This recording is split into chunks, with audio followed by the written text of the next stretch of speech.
Bonjour à tous. Aujourd'hui, je vais vous parler de solitude. La remarque qui revient le plus lorsqu'on est un homme seul de la part de ses proches, de la part des femmes que l'on peut rencontrer, c'est: n'as-tu pas peur d'être seul à ton vieil âge? N'as-tu pas peur d'être seul à 60, 70, 80 ans, te retrouver tout seul, sans femme, sans enfant? Et cela fait partie de la grande, ce qu'on appelle en anglais shaming culture, la culture de la honte, qui tend à culpabiliser les hommes seuls pour les forcer à se mettre en couple. La société ne veut pas qu'il y ait des hommes seuls parce que c'est une ressource qui leur échappe, et notamment des hommes qui ont du succès. Lorsque vous faites partie des 20% du sommet de la pyramide, que vous êtes en bonne santé, que vous avez de l'argent, que vous avez des biens, la société féminisée refuse de vous voir seul parce que vous avez une ressource que les femmes ne peuvent pas extraire, que les femmes ne peuvent pas vous prendre. Et donc vous verrez autour de vous beaucoup de gens, des couples d'amis, des amis, parfois vos parents, vous dire: mais tu ne peux pas rester seul, il faut te trouver quelqu'un. Ah, je vais te trouver quelqu'un, ne t'inquiète pas. Et la réflexion que je voulais apporter, c'est que la solitude est relative et la solitude est aussi relative au degré d'intelligence. Vous savez que les gens les plus seuls ou les personnes les plus seules vont avoir tendance à être les personnes les plus intelligentes. L'explication la plus logique est que plus on est intelligent, plus on a la capacité de se stimuler intellectuellement tout seul. Lorsqu'on a un degré d'intelligence supérieur, la solitude, c'est le moment où on réfléchit sur sa vie, on est en introspection, on travaille sur des projets, on développe des choses. La solitude, en fait, ce n'est pas, c'est un moment de solitude physique parce qu'il n'y a personne d'autre dans notre espace, mais ce n'est pas un moment de solitude intellectuelle. Et la création, comme je l'ai déjà dit, ne vient que dans des moments de solitude. Beethoven n'aurait jamais pu écrire la neuvième symphonie s'il était entouré de 10 personnes. D'ailleurs, mettez 10 personnes ensemble et demandez-leur d'écrire une symphonie du niveau de ce que peut produire Beethoven, ils en seront incapables. 10 cerveaux mis en commun ne se cumule pas, l'intelligence ne se cumule pas. Une personne qui arrive à s'isoler et réfléchir profondément produira beaucoup plus d'intelligence que 10 personnes qui se mettent à réfléchir ensemble. C'est comme ça que l'humain est fait. Donc plus vous serez intelligent et plus vous aurez tendance à vous retrouver seul. Mais la solitude n'est pas un problème en soi. Pour moi, la solitude, ce n'est pas celle de l'homme seul qui réfléchit et qui pense. Pour moi, la solitude, c'est celle du couple sur le canapé qui n'a plus rien à se dire. C'est la chose qui me fait le plus peur sur Terre et la chose la plus dégradante. Pour moi, la solitude, c'est celle de l'homme qui pousse un caddie dans un supermarché. L'homme avec son ventre énorme qui touche le caddie pendant qu'il le pousse, les gamins qui crient, sa femme qui l'accompagne. Pour moi, ça, c'est le plus grand moment de solitude pour un homme. Ce n'est pas le fait d'être physiquement seul, mais l'idée même d'être mal accompagné constitue un moment de solitude pour l'homme. Et lorsqu'on y pense, on n'est jamais réellement seul. Comment peut-on, dans le monde d'aujourd'hui, avec Internet, avec les moyens que nous donne la technologie, comment pouvons-nous être seuls? Ce n'est pas possible. On est constamment accompagné dans son travail, dans la rue. Il y a des gens partout. Comment, dans une planète de 7 milliards d'habitants, on peut aujourd'hui encore être seul? Et en fait, la solitude, c'est surtout l'incapacité à tisser du tissu ou des relations sociales. C'est ça la vraie solitude.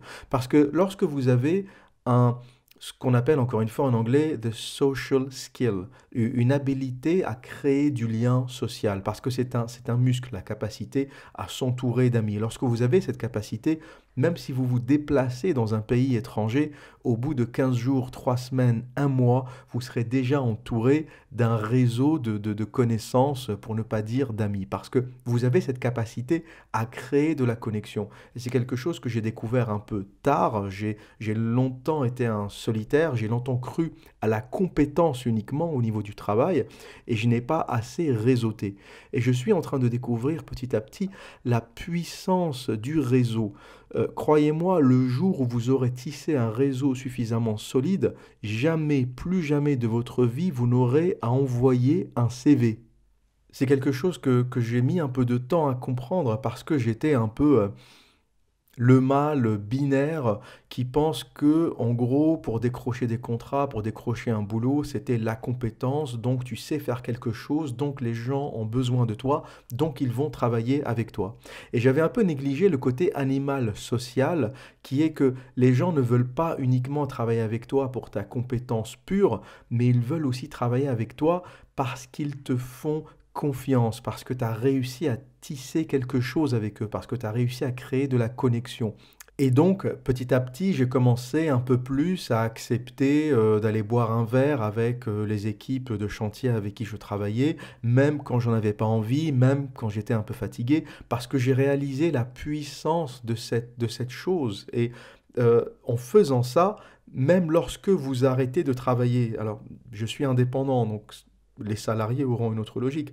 Mais lorsque vous êtes indépendant et que vous avez réussi à créer un tissu de connexion, de gens avec qui vous travaillez, même au moment où ils savent que vous allez bientôt finir de travailler sur tel chantier, ils commencent à vous appeler pour vous proposer des choses parce que les gens vous connaissent, ils connaissent votre personne, ils connaissent votre compétence et ils vous contactent systématiquement parce qu'ils savent que vous êtes en demande et que il faut qu'ils vous prennent sur ce nouveau projet avant que quelqu'un d'autre le fasse.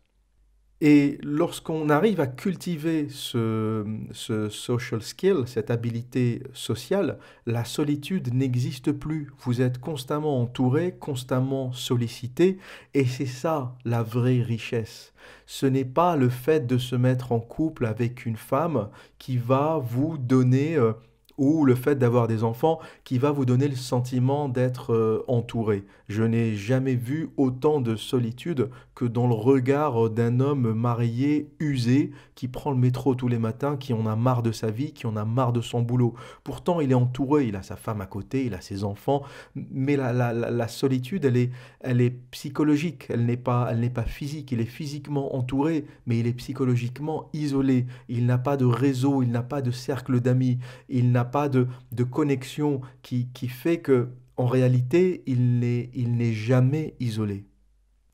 Et je vous donnerai un autre exemple qui est celui des voyages. J'ai beaucoup voyagé tout seul dans ma jeunesse et je me faisais même un point d'honneur à voyager tout seul parce que voyager surtout avec des femmes a toujours été un enfer pour moi. On n'a pas les mêmes objectifs. Moi étant architecte, je voulais voir des choses qu'elle ne voulait pas forcément voir. Donc j'ai beaucoup visité, beaucoup exploré, beaucoup voyagé tout seul. Et je vous raconterai une expérience que j'encourage tout le monde à faire. C'est un voyage en Norvège qui s'appelle Norway in a Nutshell. C'est une espèce de voyage ou de package où vous achetez un voyage où tout votre circuit est organisé, votre circuit de transport uniquement. C'est-à-dire que le bateau qui vous promène dans les fjords, le train qui traverse les montagnes, puis le deuxième bateau qui vous emmène au pied de la montagne ou au pied du fjord où vous allez faire votre randonnée. Et ça se finissait par une randonnée qui vous donne accès au Pulpit Rock. C'est un rocher plat situé en altitude et qui vous donne une vue magnifique sur les fjords, une vue à couper le souffle. C'est un voyage à faire au moins une fois dans une vie ou une randonnée à faire au moins une fois dans une vie, la randonnée du Pulpit Rock. Faites-le au printemps ou en été, parce qu'après, bon, c'est couvert de neige, il fait froid et le site est même fermé. Et pourquoi je donne l'exemple de ce voyage, c'est que c'est un voyage que j'avais fait tout seul, mais où je n'ai jamais été tout seul. Vous êtes tout le temps en train de taper la discute à des personnes dans le bateau, pendant la randonnée. Il y a des gens qui s'arrêtent, qui vous sourient, à qui vous tapez la discute. C'est en réalité, lorsque vous êtes un animal social et sociable qui a travaillé ses outils, qui a travaillé ses skills, sa capacité à parler aux autres, sa capacité à être ouvert aux autres, sa capacité à avoir une énergie positive qui donne envie aux autres de vous parler, car tout est énergie. Jamais, vous n'êtes jamais seul, même dans un voyage. Au moment où l'avion décolle, vous tapez déjà la discute à la personne qui est à côté de vous, pas nécessairement une femme, même un homme. Au moment où vous arrivez à l'aéroport, vous tapez encore la discute à quelqu'un parce que vous avez besoin d'un renseignement. Pendant la balade dans les fjords ou pendant la traversée des fjords, vous parlez encore à des personnes, il y a des touristes, il y a... En fait, vous êtes constamment entouré de personnes. La solitude, c'est vous qui la créez. Ou le fait de ne pas être seul, c'est aussi vous qui le créez. Donc la solitude est relative à votre capacité à tisser du lien social. Elle n'est pas relative au fait d'être en couple, au fait d'être marié, au fait d'avoir des enfants. Vous pouvez très bien avoir une famille et vous sentir seul, désespéré, parce que vous n'êtes pas en connexion avec le monde. C'est ça la vraie ouverture, c'est ça la vraie connaissance qui fera que jamais de votre vie vous ne serez seul. Donc, n'écoutez pas tous ces gens qui vous disent à 60 ans tu seras seul, tu verras, c'est marrant d'être célibataire quand tu es jeune, mais à 60 ans tu n'auras pas de femme, tu n'auras pas d'enfant, comment tu vas faire? Mais à 60 ans, j'aurai le monde entier pour moi encore, si j'ai cultivé cette capacité de parler aux autres, cette capacité de tisser du réseau. Jamais une seule seconde de votre vie, vous ne serez seul. C'est, c'est ça la vraie connaissance. Qu'est-ce qu'un homme qui, à 60 ans, est assis sur le canapé avec sa femme, à qui il n'a plus rien à dire, en train de regarder une émission télé le vendredi soir? Est-ce que c'est un homme accompagné? Est-ce que c'est un homme qui n'est pas seul? Un vendredi soir, assis sur votre canapé, avec votre greluche, en train de regarder une émission de débilité intégrale, moi j'appelle ça un moment de solitude. Pousser un caddie dans un supermarché, moi j'appelle ça un moment de solitude. Prendre le métro le matin en étant usé, en ayant pris 20 kilos parce qu'on n'a pas eu le temps de faire du sport, parce qu'on ne s'est pas entretenu, ça j'appelle ça un moment de solitude. La solitude est relative et proportionnelle à votre intelligence. Donc, la solitude est souvent nécessaire, elle est souvent l'adage des personnes les plus intelligentes, elle est bénéfique à la création, et en réalité, lorsque vous avez suffisamment d'intelligence sociale, la solitude, vous ne la connaissez pas. Et le luxe et la grandeur, et lorsque vous savez que vous êtes devenu un homme supérieur, c'est quand vous êtes capable de choisir les moments où vous êtes seul et de choisir les moments où vous êtes entouré.